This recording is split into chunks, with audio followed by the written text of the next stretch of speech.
Les scaling laws, un sujet que j'ai déjà abordé, qui fait vibrer la communauté IA depuis des semaines. Mais au final, qu'est-ce que c'est et pourquoi certains disent qu'elles arrivent à leurs limites?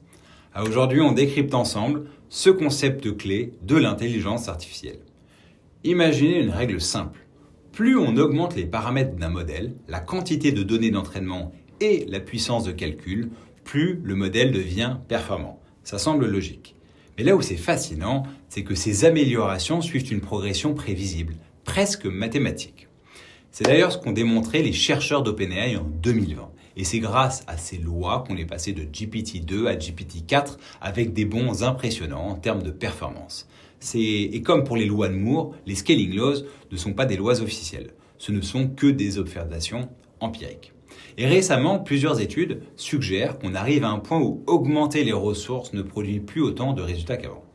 Vous avez d'ailleurs peut-être remarqué que GPT-5, dont on parle beaucoup, se fait toujours attendre. C'est un signe que pousser les limites des modèles actuels demande bien plus d'efforts et bien plus de ressources qu'avant. Alors, est-ce que la fin de ces scaling laws signifie la fin de l'innovation en IA? Eh bien, pas du tout. Il y a des pistes passionnantes, comme par exemple le Test Time Compute, dont j'ai déjà parlé dans une vidéo précédente. En gros, on permet au modèle de réfléchir plus longtemps en temps réel, ouvrant ainsi la voie à des nouvelles capacités.